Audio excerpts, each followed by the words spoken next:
Good morning, students. Today we are going to see, as we have in the last previous class, we have started with the chapter 8, that is cell structure and functions.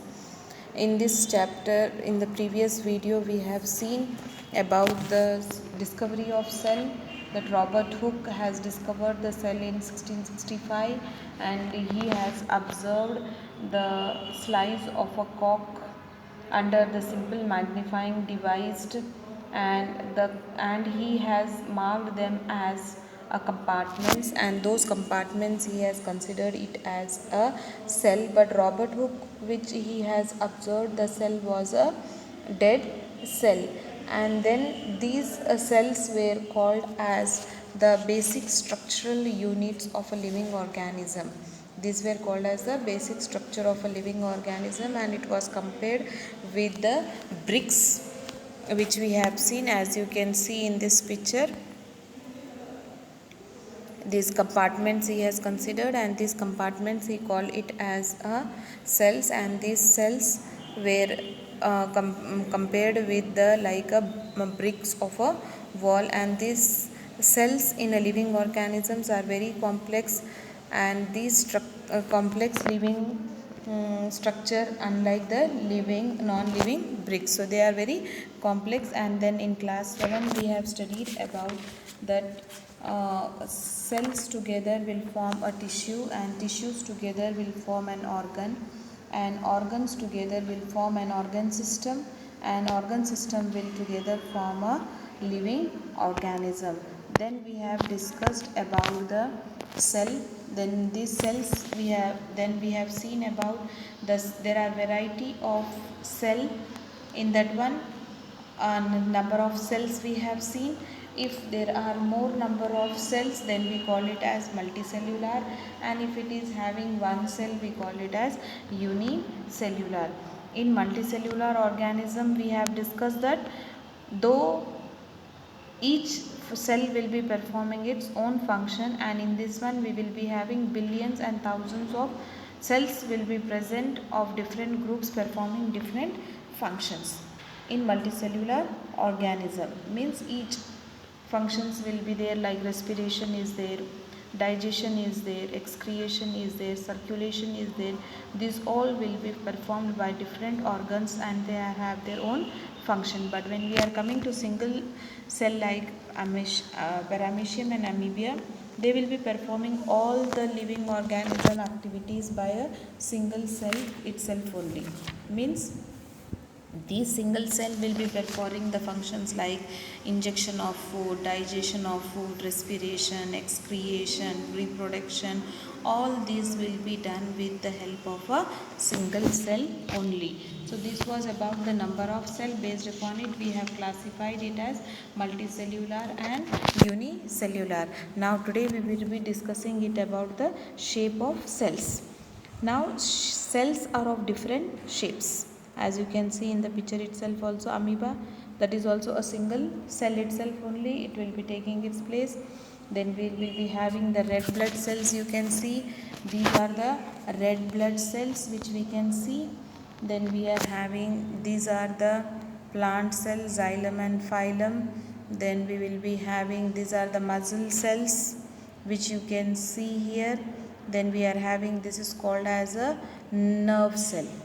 So each one will be having different cells, will be of different shape for us. So some cells keep changing their shape like amoeba and white blood cells in human beings. As in class 7 we have discussed white blood cell, the movement these white blood cells will be acting as anti-agents for our body, and the moment some virus will be attacked, these white blood cells will be moving, they can able to come out from the mainstream, and they can able to go and kill that particular bacteria which has been entered into our body. So amoeba and white blood cells can keep on changing their size of the cell.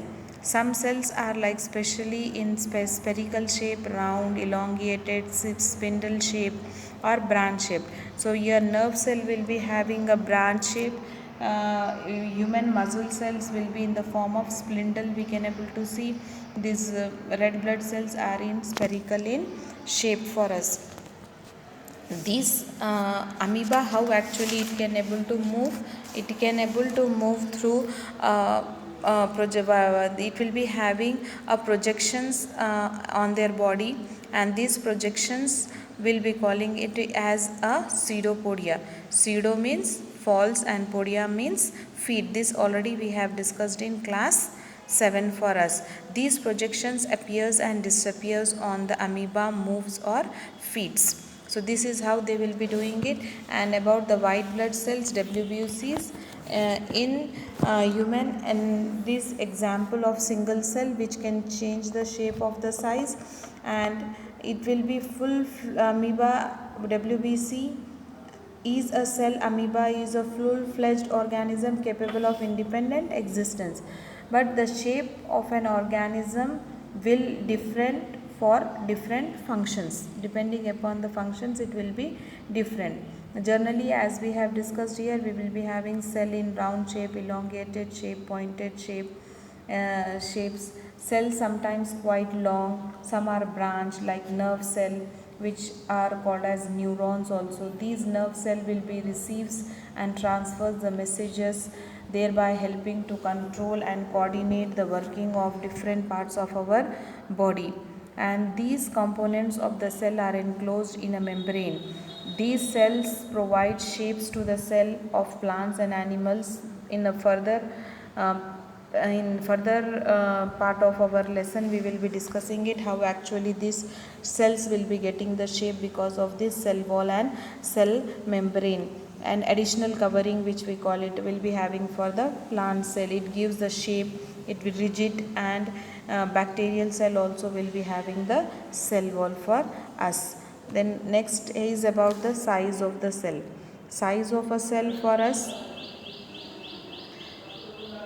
Size in a living organism may be small, or it can be big, or it can be very small also. It can be in meters, kilometers, meters, or it can be in micrometers also, or such, or maybe in few centimeters also. However, these cells are microscopic in size and not visible to our naked eye, and they need a large magnifying microscopes. The smallest cell size is about 0.1 to 0.5 micrometer, that is a bacterial cell, and the largest cell is measuring about 170 mm to 130 mm, which is an uh, ostrich egg. As you can see, this is an ostrich egg. This is a complete single cell which can be observed with the naked eye. Even hen's egg is also a single cell which we can able to see with our naked eye. Now the question arises for us is that these animals, as their size is increasing, so these cell size also are going to increase and decrease for us. So no, the size of a cell has no relation with the size of the body of an animal. Means, if suppose example, if we are talking about an elephant, and if we are talking about an rat, so elephant and rat is having a much difference in their size. So is their cell size are also going to be differ? So there is no connection or no relationship with the size of the body of an animal and the cell. It is not necessary that the cell in the elephant is much bigger than those of rat. Rat size of cells and elephant size of cell is going to be same. Like if we are talking about nerve cell, both in elephant and rat, the nerve cell will be the same, long and branched. They perform the same function, that is only transferring of messages. So size of a cell doesn't depend upon the size of an animal. It is fixed, it is going to be same, it is going to perform the same function in each and every body of an animal, whether it is big or whether it is small. Only we will be having multicellular and single unicellular and what can say organisms. Clear? Now structure of a cell and its function, when we are talking about, as in class we have studied about that living organism will be having many organs will be there for them. So like we are having a digestive organ which together constitute the digestive system. Each organ in the system performs different functions such as digestion, assimilation, absorption. Similarly, different organs of plants also have perform specific or specialized function. For example, like root helps in absorption of water and minerals. This and then these leaves are is responsible for synthesizing the food. So these are some special things which each and every organ is going to be performed. So each organ is further made up of a smaller part called as tissues, and a tissue is a group of similar cell performing specific function. Tissue is a group of similar cells performing the functions. Then this is how a living, and based upon this we can able to consider that the tissues are made up of cells, and cells in a living organism is called a structural unit of a cell for us. So this is all about for the cell and its structure and its function for us. In the next class we are going to see about the parts of a cell. So hope you all have understood.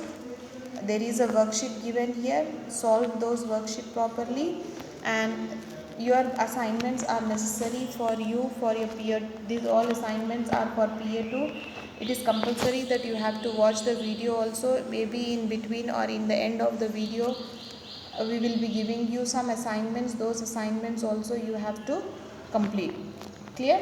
Stay home, stay safe.